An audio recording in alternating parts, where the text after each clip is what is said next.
everybody, and welcome to the Fundamentalists podcast. Again, my name is Elliott Morgan, and I'm here with my friend, Dr. Peter Rollins. We have some really special news for you guys. Pete has recently gotten a haircut, and I think Pete got a haircut, a kind of hair.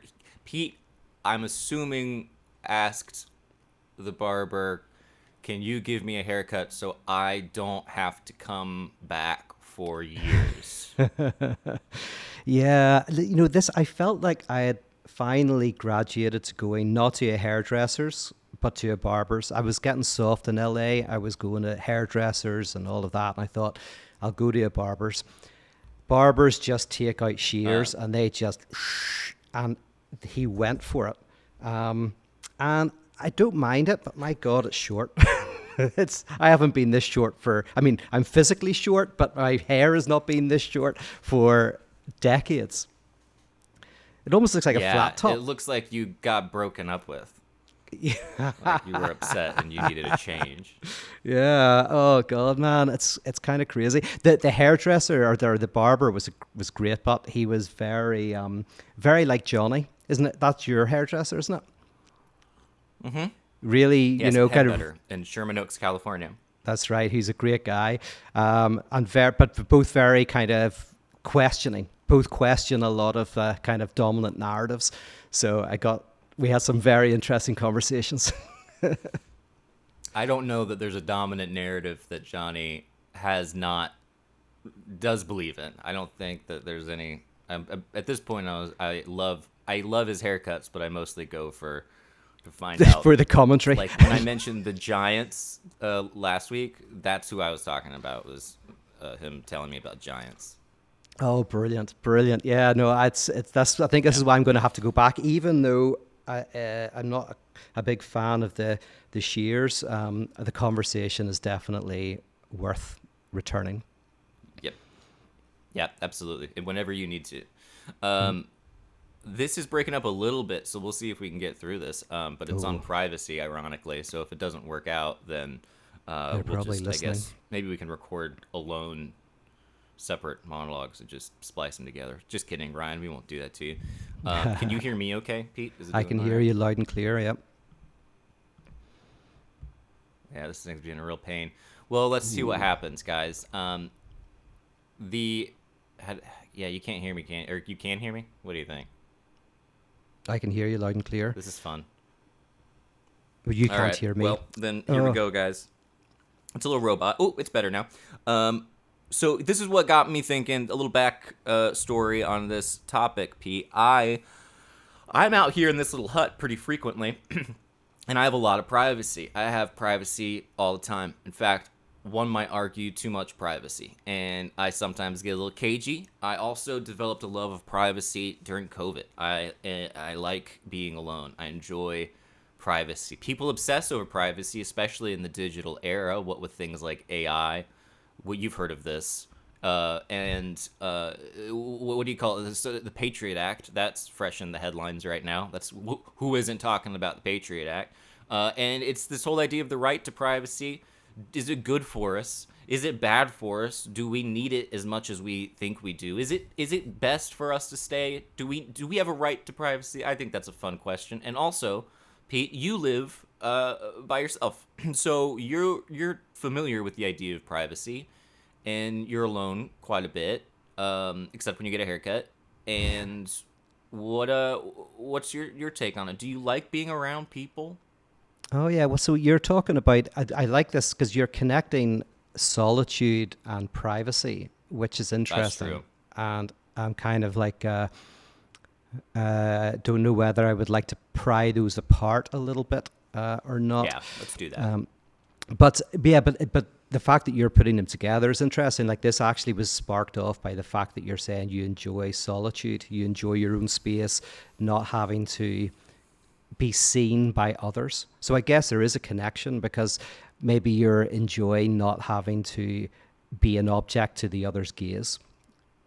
Ooh, wow, that's nice. I didn't know I was going to be... I have to do therapy later, too, so this is a fun mix of, like, psychoanalysis and whatever my therapist does. I went out the other day just to get a car wash because I had been in the house for a while, and I can get cagey, and I can be like, I got to get out, do something. I'll run to Target or something. And I went through one of those drive-through car washes, and there was a car in front of me, and it was waiting, it looked like, to go in to the car wash. And so I pulled up behind, paid for a car wash. You're not going to believe this, Pete. The whole time I'm thinking, this seems shady. Why isn't this guy going in? I can't tell that there's another car. I can't see if there's a car in the car wash currently, but this guy's waiting.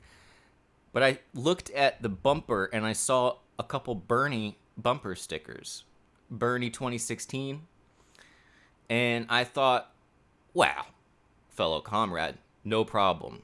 There's nothing to worry about here. And they stole my car wash. I paid for it, and they went in and took my car wash and just got their car wash while I'm sitting behind them. And then they went off. It infuriated me, and I swore I would never leave the house again. And I swore, I was like, this is why I don't go anywhere. I'm disappointed in that person. And the fantasies I had of, like, getting back at them were unbelievably asymmetrical to the offense that had been committed. But that's neither here nor there. My goodness. Wow. So how do you steal a car wash? How did they do it?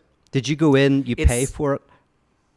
Yeah, it's like a drive-through, so you literally I give my card to a machine, and they were already in front of me, but because it's shaped like an L, I can't see who's in there. So it looks like they're just waiting on somebody to finish their car wash, which has happened before. So I was like, oh, wow. I was like, so this person just went to the car wash and waited for someone to buy them a car wash. That's amazing. And then I had to go inside and be like, I think somebody just stole the car wash. And they were like, oh, no, okay, fine. And they gave me like a new car wash. So it was like a victimless crime, but it was still infuriating. And that's when I was like, man, you know what? This unbelievable. Anyway, I don't know how that connects to privacy, but I definitely didn't leave the house since then. So yeah, did the person behind the counter, did they say this is a common thing, or did they go like were they surprised, or? It's kind of like, it happened again. Like, like definitely not like it happened a lot, but definitely not like the first time that it ever happened. They like looked up the last four of my card and verified, but then didn't look at my card to make sure that it was legit. So then in my mind, I was like, do you think I'm stealing but that'd be a psycho move to walk in and be like, hey, someone stole my car wash, give me a free car wash. That would be even weirder than what the first person did. So anyway, that was my... Hey, but maybe that's you've just found something, man. That's a life hack. That's maybe you can do You're that. right. You just walk in and say, some bastard just stole my car wash. You're not going to believe it. Yeah. That guy's going to have saved you a fortune. If you do that once a month, yeah. Did you use the card? Yes, I did. Whatever card you're about to read is the card that I used. Yeah, it'll be perfect. Or I'll just wait for someone to come behind me and do it, so I didn't have to get out of the car. But man, it felt like I'm not used to people. Period. And that's the end of the statement. Anyway, let's talk about privacy. Yeah. That's okay. Well, fun here's where the isolation and the privacy might connect, and this is actually connected maybe to something I wanted to talk about, but there's a chance that I want to kind of explore this idea with you. I think there's something to it, but that what is most disturbing, the thing that we want to keep private, is our own enjoyment. What is most disturbing is when somebody can see how we're enjoying. That's often hidden to us, or we hide it from the world, and that is the disconcerting thing. So even you saying, for example, you're spending a lot of time on your own, it's not necessarily that you do want people to see you, it's that we do want people to see a certain dimension of ourselves. And this connects with something Immanuel Kant talked about. Kant had this interesting distinction between public reason and private reason. And what he meant by public reason is reason that is not constrained by personal goals, by self-interest, by kind of pathological desires. So basically, public reason is when you're just using pure reason to defend something.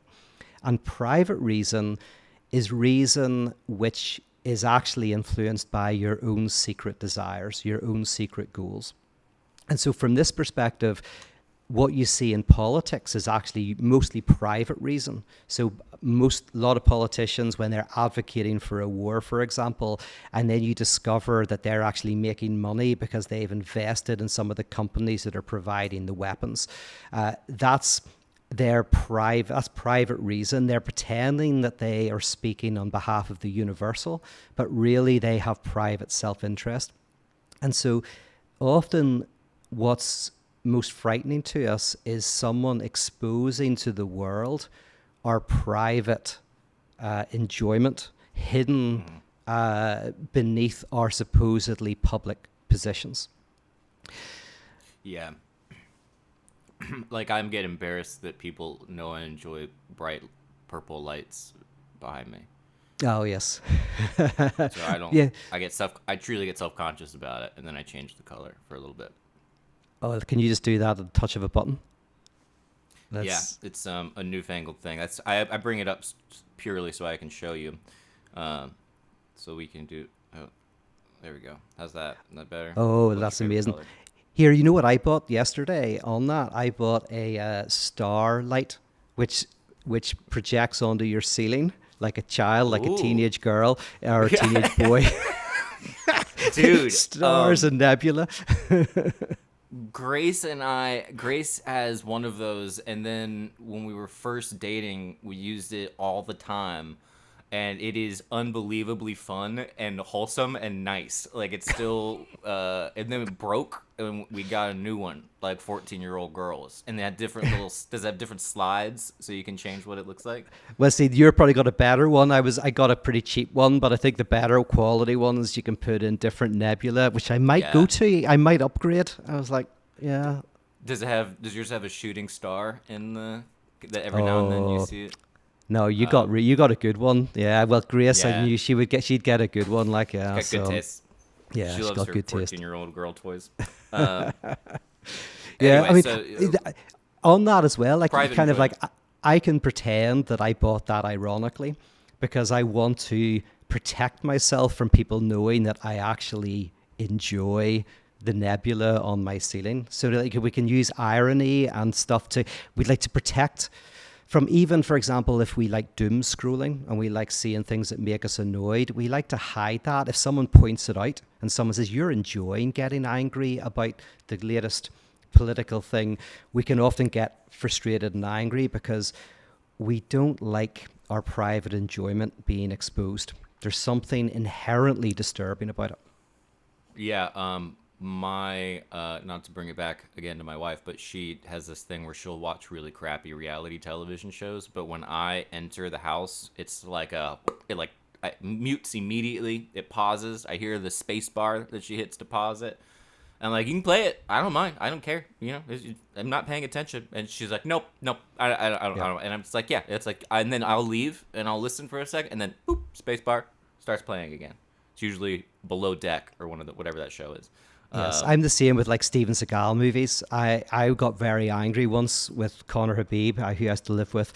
I was watching, some terrible, the worse the better, Steven Seagal movie, and then he walks in, and I'm like embarrassed by my enjoyment of the movie, and I have to kind of make jokes to almost kind of hide the fact that I actually unironically was enjoying big fat Steven Seagal. Don't worry, it's exactly what it looks like. Yes. Your assumption is correct. Yeah. That's I can understand that. Yeah, it's like when I watch I'll privately watch Batman movies, and then I make different accounts on the Hulus and the HBOs or whatever to make sure that like my watch history is not my, and same with YouTube. Like I make sure like I don't need people to know about the hour and a half weird interview that I watched for, Yes. over the course of 3 days or something. It's my time. That's my special treat.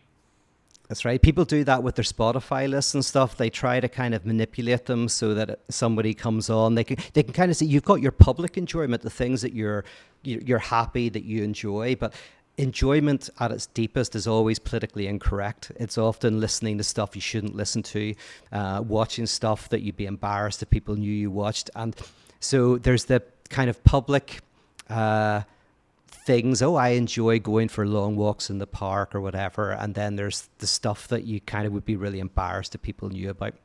And that's why blackmail works. I mean, that's why, like, you're not scared of something being exposed that your enjoyment isn't in. So, for example, say you had an affair, a brief affair with somebody.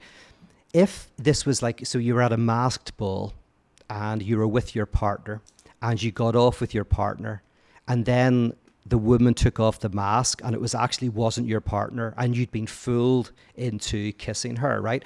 You wouldn't be embarrassed about that because your enjoyment wasn't in it. You'd be like, oh, fuck, you know? But if you did it knowing, you would be embarrassed because your enjoyment is connected to it. It isn't the kiss that is the embarrassing thing. It's that your enjoyment is woven into the kiss. That's the embarrassing thing. And so that's what people, when they're blackmailing you, are always, I guess, looking for is exposing your private enjoyment. Which is as well how you get out of blackmail is technically if you are comfortable with your enjoyment, and not that you broadcast it to the world, but you're comfortable with your own enjoyment and you're comfortable that everybody has their different enjoyments. And then if someone blackmails you, you just go, I'm not embarrassed. I'm not embarrassed. But that takes a lot of courage to come to know your enjoyment and to accept your enjoyment, which is very, very difficult. Another way to prevent it or not have to worry about blackmail is if you just don't take dick pics to begin with, Pete. Yes. You wouldn't be in this situation. That's and very true. I will take payments. I do take payments, so that's fine. Well, I thought you liked them. I thought you liked them. Yeah. You never said no. I do like them. I like the starry background that you have on them. So privacy itself, Pete, I mean, that's and definitely we should parse the privacy and the isolation, the solitude. But is privacy, do you ever feel like maybe it's harped on a little too much when it becomes like people really obsess over their privacy? Like they really get like, that's private. That's private. And it's like this, it's like a golem, like that's my thing. And is that maybe overblown in our society or culture? I know other cultures, from my understanding, they don't value privacy as much as we might here in the US/Belfast. Yeah, that's a good point. I mean, I tend to think that if someone is very, very aware of privacy, that for me is usually a hint that they are not comfortable with their own enjoyment. As again, what's objectively being said, which is this fear of the other looking at you. I would tend to think that might be, isn't always, but it is someone who is not comfortable with their own enjoyment and are hiding something from themselves. So that's kind of, I guess, my way of reading that often. Because weirdly, the more comfortable you are with your enjoyment, the less weirdly you care if someone catches you on doing something. The less it might still be a bit traumatic, but it wouldn't be deeply traumatizing. It might be, I would say, embarrassing, not traumatizing. What makes something traumatizing is that you have not come to terms with your own desire. Yeah. So, for example, I guess if you're having sex with somebody and some stranger sees it, that will be embarrassing to most people, but it will be traumatizing if you feel really bad, like you feel that that's something you're doing is really dirty, really private, really whatever. Like it'll become traumatizing. If it's just, hey, I'm doing something private and you saw it, that's embarrassing. But if, as I say, if somehow you're very repressed, you're a very neurotic individual, then that won't just be embarrassing, that will haunt you for the rest of your life. I know from experience. No. I cannot emphasize enough. It will haunt you for the rest of your life. No, I don't want anybody to see anything of me ever doing anything, but including anyone, like my wife or anyone. I want no one. I want no one to know. I want to be invisible to everyone Yeah. all of the time. Yeah. I won't even listen to the Eminem song in the car. I listen to it with headphones in because even in the car, I'm like, people. What if I start rapping along and people can see, and I mess up, Oh yeah. and then they're like, I can tell he's rapping the bad lyrics from That's a good Eminem. point. Actually, a lot of people, especially in the old middle classes, are very afraid of showing our enjoyment, and in fact, really hate it whenever people are listening to, say, loud music in the house next door. It becomes not just a distraction. It becomes really annoying and really difficult because you're kind of like the other person is kind of enjoying. And in certain cultures, that's actually not a bad thing. I think, some of us, and I'm like this, I want to hide my enjoyment from everybody. And if someone is imposing at the beach their enjoyment on me, I can feel maybe disturbed. And that's not necessarily a good thing. It's kind of, but Yeah. it's a tendency we have. Yeah. I go back and forth. Sometimes being in LA, there's some loud houses and whatnot, and they'll do like parties and stuff. But I have like it switches where at first I'll be like, part of a community, lovely. Nothing wrong with them enjoying themselves. And then it'll be like, well, sun's down, go to bed, it's over. Like, stop it. And so that's its own thing. That's just being Yeah. a crotchety old man. Do you feel that privacy is so you enjoy you're a big fan. You're definitely like in the camp of give me my privacy.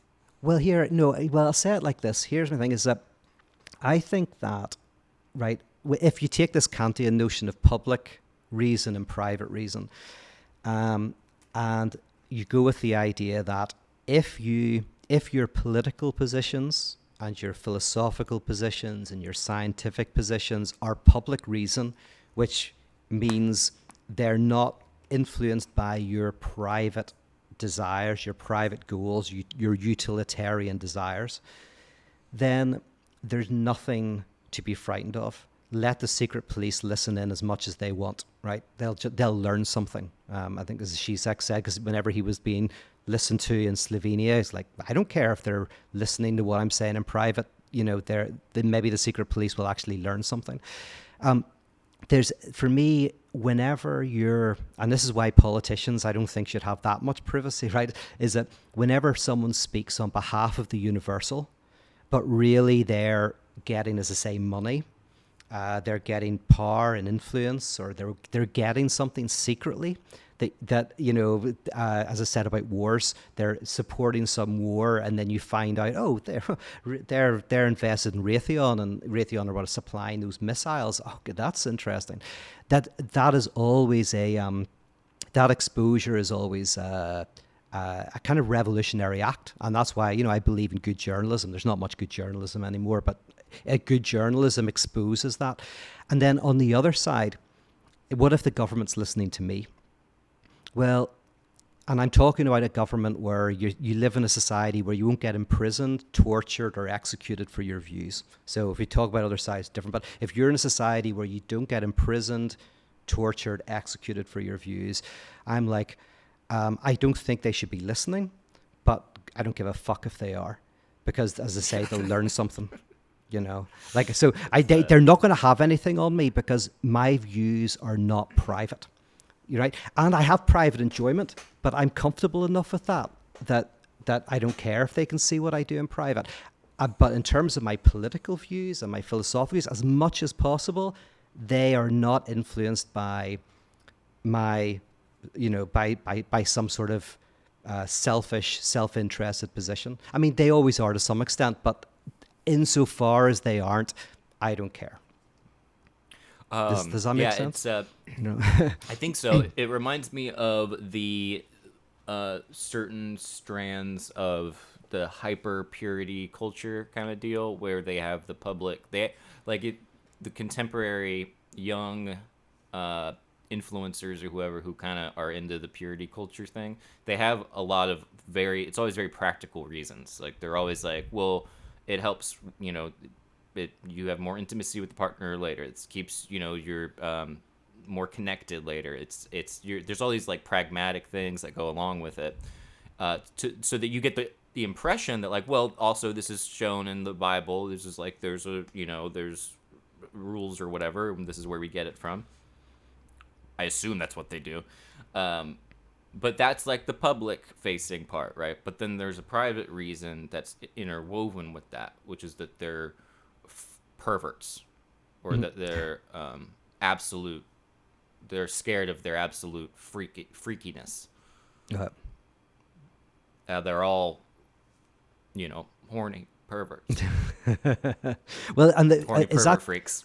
Yeah, is that connected? But because we've talked about before the idea that actually the purity ring, the prohibition itself, but the privacy is actually sexual. Like one of the difficulties, and I saw this in LA, obviously, is the less prohibitions and obstacles you have, the more impotence you have. So what we're seeing is more impotence, less people having sex, less people having relationships, precisely in a society where you're kind of technically free to, within the constraints of consent, do whatever you want.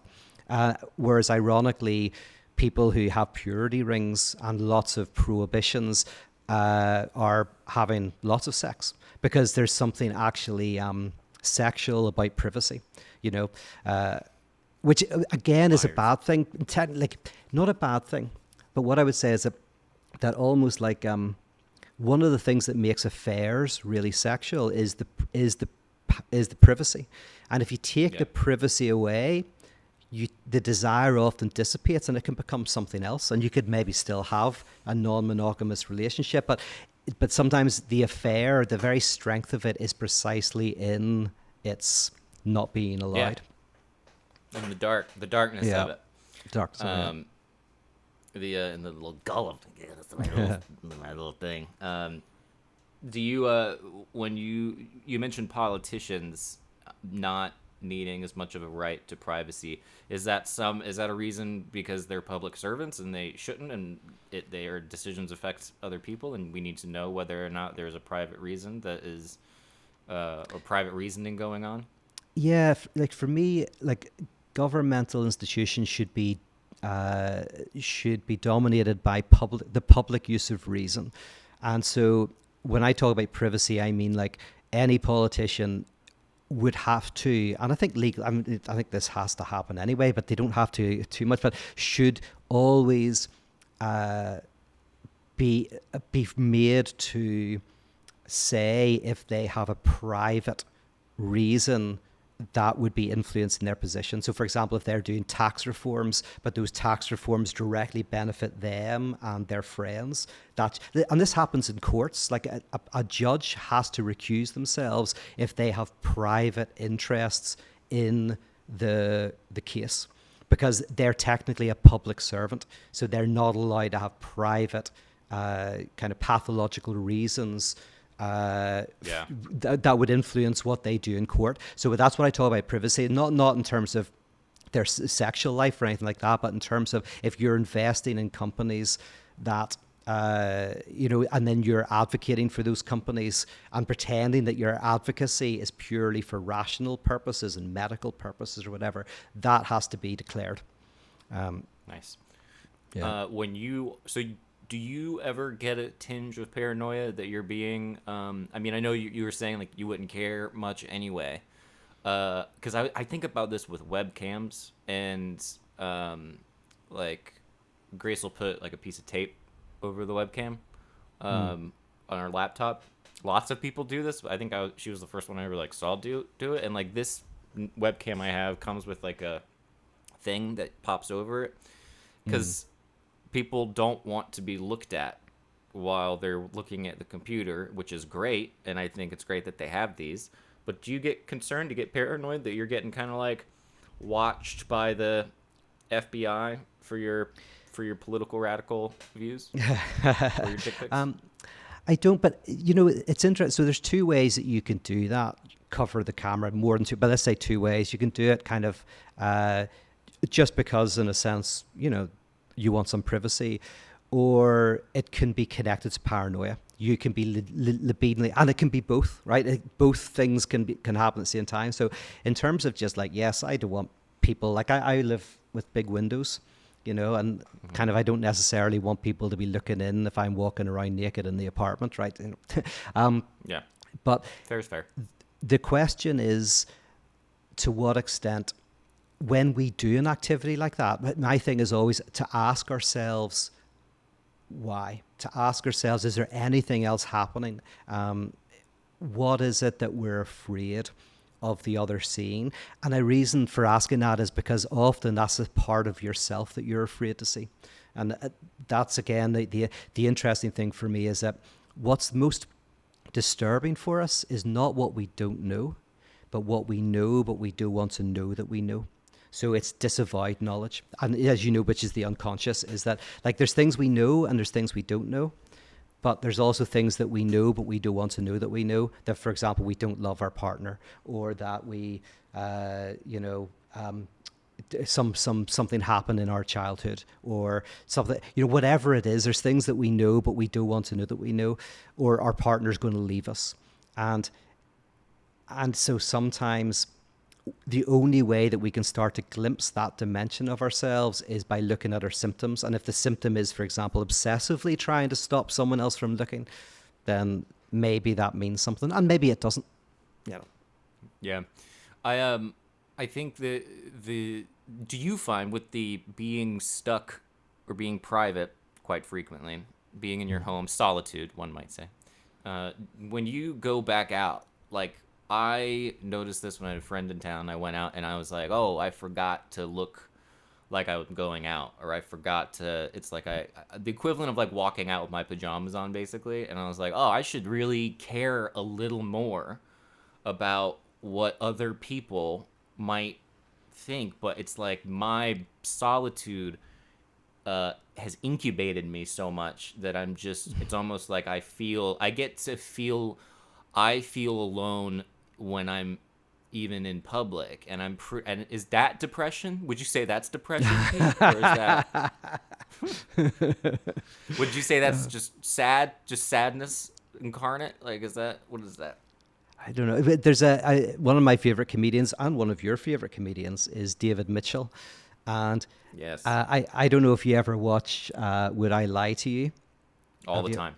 All the time. He's very good. Well, there's one where he says that, he reads one of the cards, he says that I always aim to dress in such a way that it is not remarkable, but not so unremarkable that is worthy of being remarked upon. Yep. That's brilliant. That's and exactly that was true. It. That's it. So, Yep. So I wonder whether, again, that is actually a way of trying to hide your enjoyment. Like if you go out in a certain way where people can read something about yourself, like if you're in your pajamas and, that tells me something about your enjoyment, that actually what you want and what I want, I relate to you in this, is to dress, to be so unremarkable, but just unremarkable enough that it's not a remarkable thing. But again, for me, that's hiding your enjoyment. I think so much of us is we don't want that dimension of ourselves to be seen. Yeah. I think about that when I'm at Target, where I'm like, oh man, I just need to look around. And Grace has this in spades. She's a little bit more of like going out gives anxiety because of running. Who you gonna run into? What are they're gonna see? And it's like, that's fine, especially these days. But yeah, in general, I go back and forth. I go, oh man, I forget that other people are around, and I gotta remember that because I need to look. I don't want to draw attention, like you're saying, to myself. I want to blend in and have my privacy, my little like secret world. Yeah, it's fun. Yeah, and then there's people who interestingly are able to talk about their enjoyment without shame at all, right? And that's really interesting and a bit more complicated. So kind of perverse and psychotic subjects are often able to talk about lots of things that they do without any seeming inhibition. So neurotics are always inhibited to some extent. So they're always trying to hide their enjoyment. They're embarrassed about their enjoyment. They want to hide it from themselves. They find it difficult to tell their partner what they enjoy. And they also Yeah, and they sometimes don't like to evoke the enjoyment of the other. They like it and simultaneously don't. So they might dress in a way that evokes desire, but also dislike the desire that's evoked, and all of these complicated things. Whereas you talk to someone who's psychotic structure, and they can say the most crazy stuff without seemingly any inhibition whatsoever. But I do think inhibition is still there within perverse and psychotic structures. It's just not in the content; it's in the form. It's somewhere else. And Interesting. Okay. yeah. Where is it located? So Can well, you go in their house? yeah, well, for psychotics, I think Okay. it's located in the real, in their delusions and in their paranoias, and so they don't feel it subjectively, but it appears in reality with kind of Okay. paranoid structures and whatever. And you know, perverse subjects can sometimes there's massively strong inhibitions. They can talk about all these sexual things they do, but there's an inhibition about sex itself. So, Hmm. you know, you go to, you know, someone like a dominatrix where the one thing you don't do is have sex with them. So Yeah. there's a weird inhibition. It seems like you're free to do everything and anything, and it's there's no inhibitions whatsoever, but there's one that's hiding in plain sight. So yeah. Did you see the recent article about how Gen Z wants fewer sex scenes in movies? No, but that makes a lot of sense. I've heard Tracks, things yeah. It's like not like a that. Okay, yeah. surprising. Yeah, Yeah. it's always like something they're having less sex or they want to see less sex. That's interesting. Yeah. Any Yeah. comment on that? No, like I think we did this a few weeks ago. We talked Yeah. about but this move towards kind of the desexualization of sex. And Yeah. and it's a very difficult thing. It's how like we all like animals don't have this problem. We don't even call it sex. We call it mating. They just mate. I mean, we have to sexualize sex. In fact, you know, when sex is not sexualized, that's when it's traumatic. That's sexual assault. Yeah. Really, is a sexual touch that isn't sexualized. And there is there's lots of reasons why, but there's a desexualization of sex for many people. There's a new show on Netflix right now, and I think it's a result of the writer's strike, but it's basically a 2-hour live stream of the Cincinnati Zoo, and so it's all of these like otters and rhinos and gorillas and stuff that and orangutans that they just show for hours at a time, and you just watch them. It's weirdly mesmerizing, but the I am always like, what if, this is live? Like, what if these animals start, what if they start getting down in front of the, or what, is that going to be uncomfortable, especially if it's an ape or something that's, anyway, it hasn't happened yet, but I'm hoping it might be one of the future episodes. But I was thinking, what I was originally thinking about was Game of Thrones and like the discomfort I felt the entire time of watching. Like, I felt comforted when I read yesterday or today that the new Game of Thrones show won't be back on the air till like 2025. I was like, whew, good. I was like, that show takes a lot out of me because it shows all this sex and all this violence, but it's still a good show. And then I was like, that's just like a prude, like I'm a little prudish, and I want my like PG-13 rated thing that's not going to make me uncomfortable. Yeah. Yeah, I wonder about that. That's what is it? I mean, because if you find something sexual, you'll want more of it. So there's something about. Is it something about that Hollywood is creating unsexual sex scenes? I mean, which I'm sure they are, because they're not trying to create porn. Yeah. So like a pornographic scene is designed to kind of like evoke your fantasy and give you pleasure, but like they can't really do that with Game of Thrones too much. So you can have a sexual scene, but they can't do too much. I was doing. That's for a separate time. That's a funny thing that I was about to say though. Well, that'll go in the deleted scenes. Privacy. Do you ever find yourself? Are you surrounded by people who are worried about this stuff? I find that it's sort of a given that people very much love their privacy everywhere I go. When I was at school, there would be like going to campus, the rooms would be all on campus, and the bathrooms would be shared.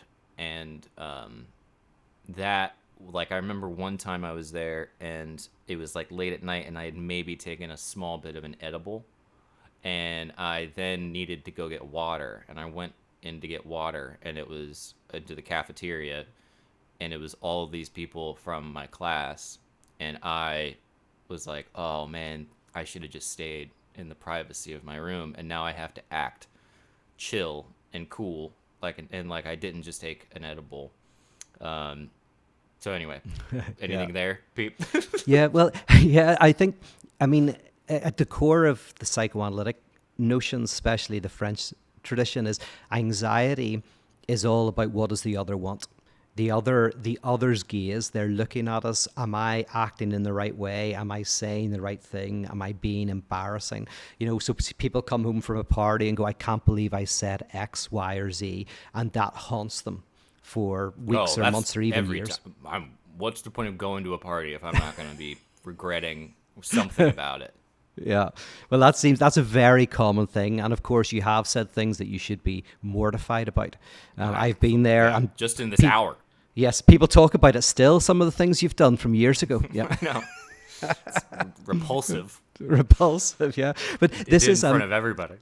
Yeah. This is why, for me, the cure to the paranoia of privacy is not to try to be more private, but weirdly to understand that you don't have to be embarrassed. That, in other words, privacy is like, what if the other sees me? What if the other sees how I enjoy? And there's a certain kind of fear, anxiety that's produced from this.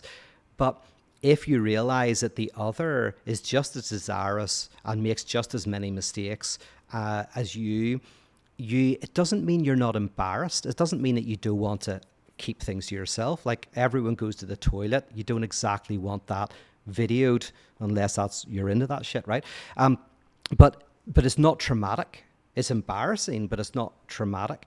So for me, whenever people have that anxiety about, oh shit, I acted wrongly at that party, I did the wrong thing, I did this or that or the other, and they then want more privacy, more to hide themselves, and also more privacy in terms of they're worried if people are listening, if these algorithms are learning what they enjoy, all of that.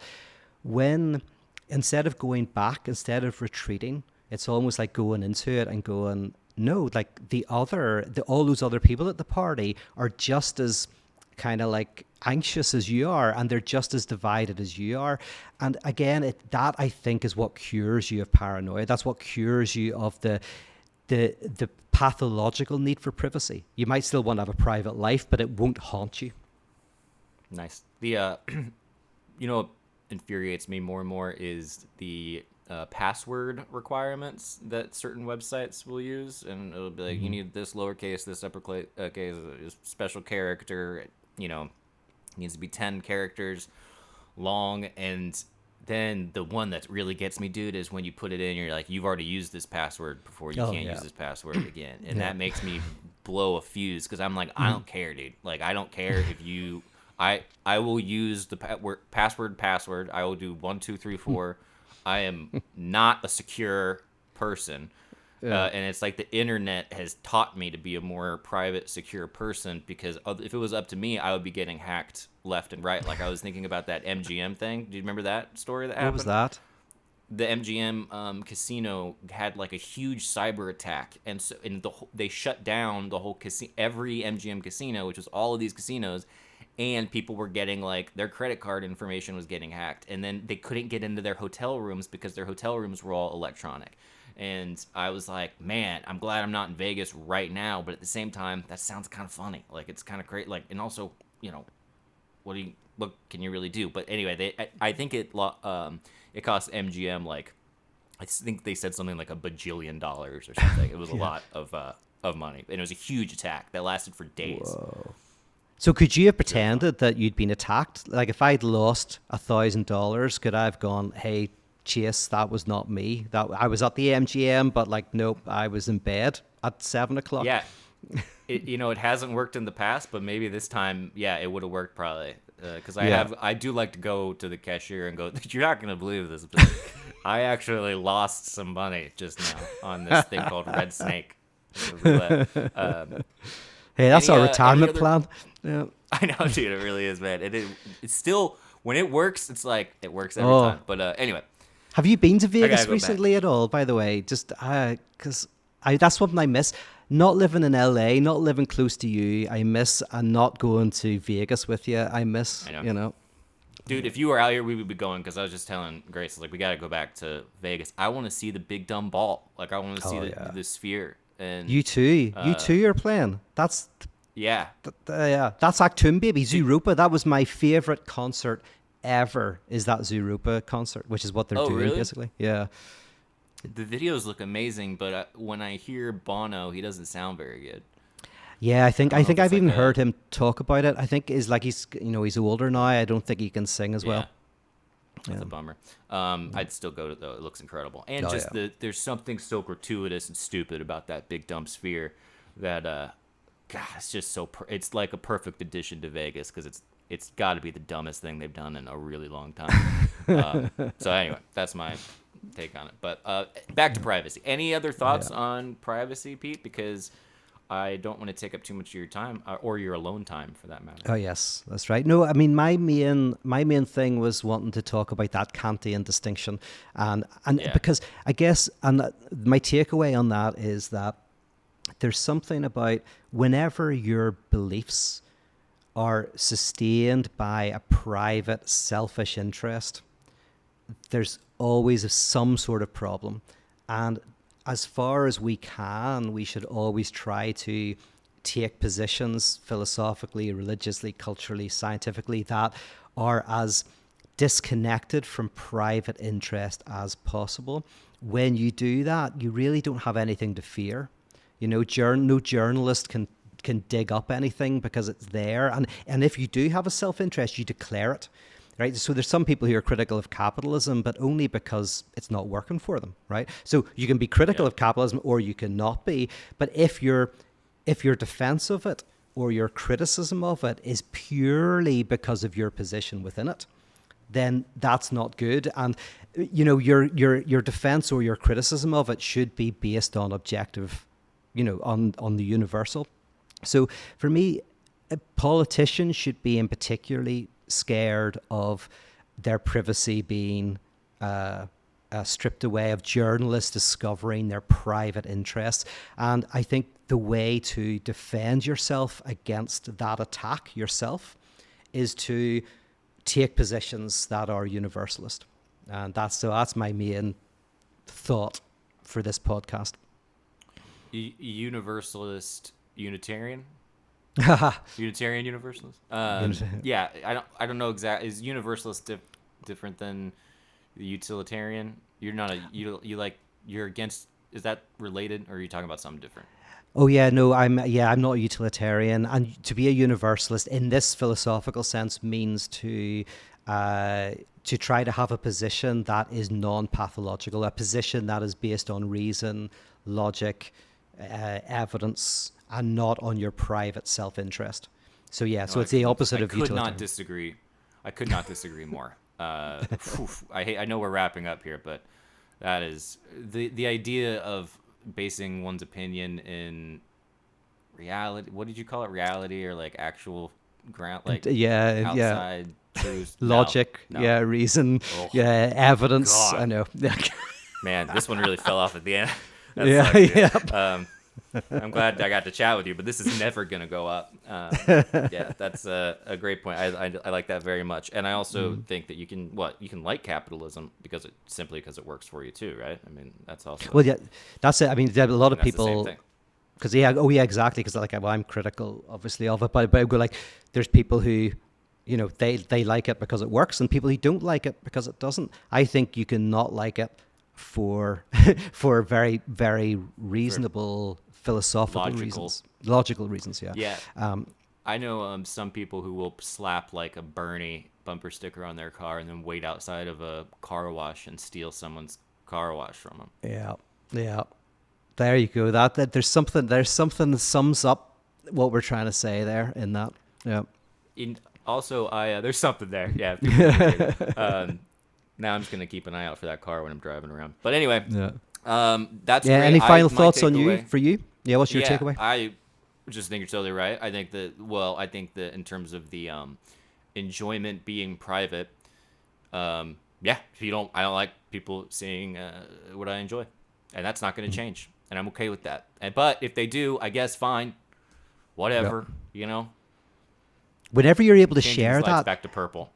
yeah, whenever you're able to share your enjoyment with yourself and with others, that's actually really pleasurable. That's a really good thing. So actually, the more that we are able to be honest with ourselves and with a very small number of people about our enjoyment and our desire, there's real emancipation there. So this fear of being seen and this fear of our enjoyment being seen, if that becomes overwhelming, it'll be destructive to us. But at the same time, Nice. if we paint it on the world and we tell everybody everything, there's a problem with that as well. So It's disgusting.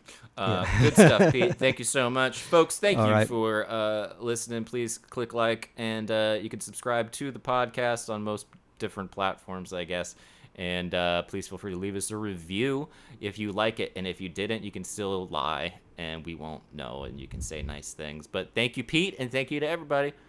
Bye. See you later.